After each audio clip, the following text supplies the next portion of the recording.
Hi, folks. Welcome to the Prepared Homestead. This is Travis. Thank you all for stopping by to watch possibly the last of the really hot days here for a few days, for a while maybe.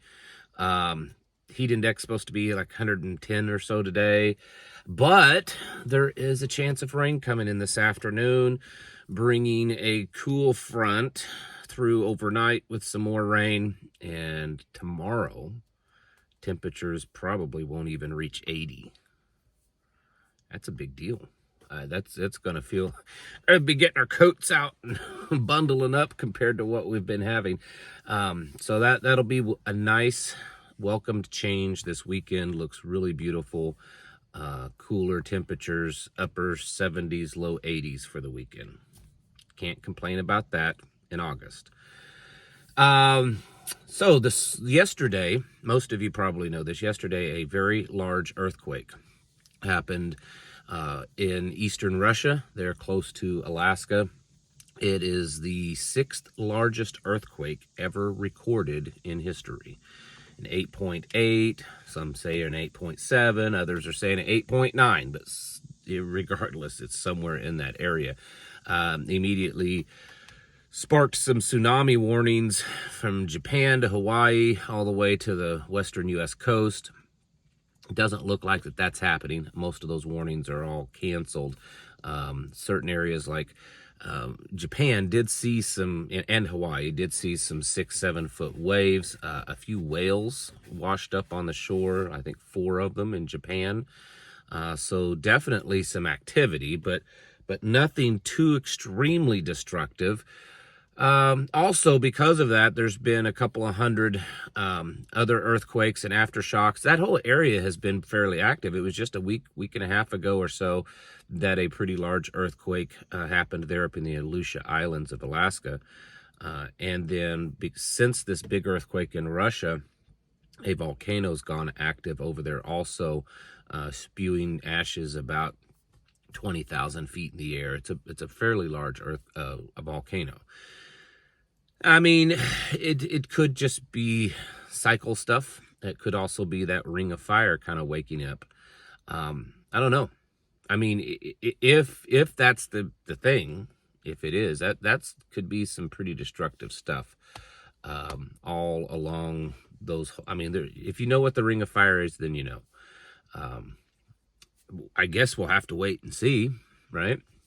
But thankfully, like I said, it doesn't look, because of the areas that were affected mostly are not very populated areas. So I've yet to see any, real serious reports. There were some footage of some small little villages and stuff that were right on the coast that had, a few feet of water in the villages. But so far, everything looks pretty okay.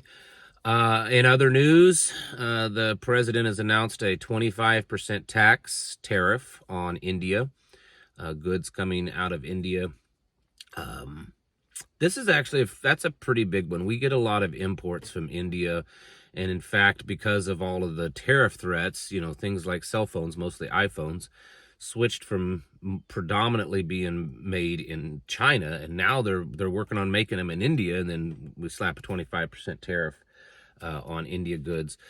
Also, the president has threatened 100% additional on top of what's already existing or what will exist, an additional 100% tariff on China if China continues to buy oil from Russia after the 10 days. So yesterday, the president confirmed that 10 days from yesterday, is the deadline for Russia to come to some type of ceasefire agreement with Ukraine, or they would receive secondary tariffs, and NATO would start giving permission to use long-range missiles into Russia.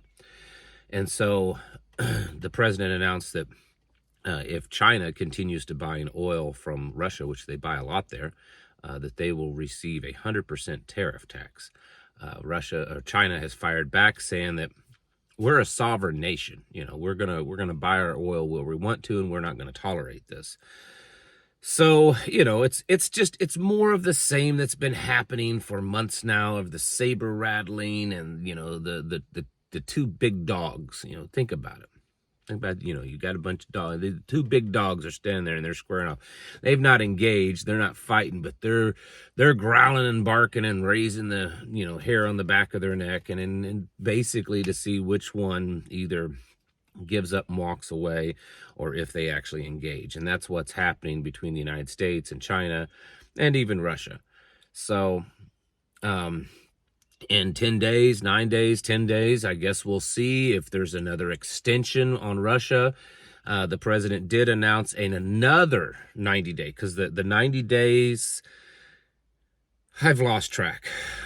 It was an extension and deadline extension and all that. And then finally he said, and this is in regards to China, he gave a 90-day extension to China for them to come up with some kind of trade agreement. Well, that ends, I think, in the next couple of days. And so now he's announced another 90-day extension, so that the United States and China can come up with a trade agreement. And I mean, we don't know all the details because they don't tell, but it just appears that China is not interested in working out this kind of trade deal that Trump is wanting. So they're getting an extension.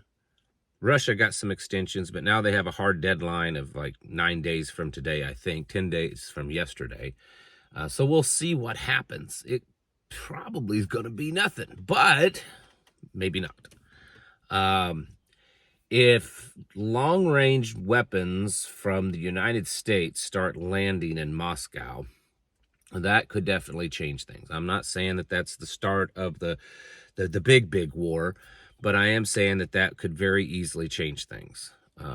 You know, people of Russia seeing U.S. missiles dropping down, they're not going to care as much where the missiles were launched from, whether it was Ukraine or Germany or Poland. It's U.S. weapons raining down on Moscow, Mother Russia. So we'll see what happens there. Probably one of the biggest things in the news is yesterday, and this is one of those things, some of you are gonna get mad, I don't care. The cycle of anger and stuff is kind of weird, especially kind of noticing it in my subscriber count. You know, a bunch of people got mad because of things I was saying back in the first part of, you know, the year. And then people came back to the channel and now they're all dropping back off. I've lost a couple hundred more people. I don't know. I don't care. It's weird. But, because people don't like hearing the truth. And this, you can actually listen to the audio. Yesterday, Trump was being asked questions on board Air Force One by some reporters. They were asking about the Epstein stuff, and they asked if Epstein ever, you know, took people from Mar-a-Lago, from his, you know, how that whole relationship ended between him and Epstein. And he said, Trump's own words, is that he had gotten reports of Jeffrey Epstein coming on Mar-a-Lago and stealing people that worked there to go work for him. And he said he told Jeff to stop that. And then it happened again. And he said that was it. I told him he couldn't come back to Mar-a-Lago if he was going to be stealing girls from him. This is what Trump said. The reporter went on to say, were these young girls? Were these underage girls? And Trump said, yeah, some of them were. And he said, then the reporter asked, well, were one of them Virginia Giuffre? And he's like, yeah, I believe she was one of them. She was one of the ones that Jeffrey Epstein took from me. He stole her away from me. Okay, for those of you that don't know, that Virginia Giuffre or whatever, she is one of the more well-known women that have come out in the last several years with her story about being one of Jeffrey Epstein's girls. In fact, her picture is kind of famous with Prince Andrew and Ghislaine Maxwell. And after she told her story and all that kind of stuff, she repeatedly saying that she had no intentions of offing herself. And then surprisingly, this past April, she took her own life. And she was 14 years old when she started working for Jeffrey Epstein. So that means when she worked for Donald Trump, and he said in that interview yesterday that she worked in his spa at Mar-a-Lago, that she was at least 14 and maybe younger. So she was 14 years old, working in the spa, and Jeffrey Epstein took her to go work for him.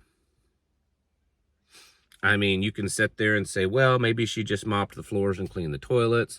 Maybe she did this or that. You could say all this kind of stuff. But, I mean, I don't personally think a 14-year-old girl needs to be working in a spa where men or women are walking around in their towels. And you can take that for what you want. I mean, since yesterday, I've seen so many people making excuses and defending, and it's crazy. I think that it's inappropriate. I think that it's strange. And if it was totally innocent, then the man should come out and be very clear about the situation. And maybe provide some documentation. I don't know. But that's where we're at with that.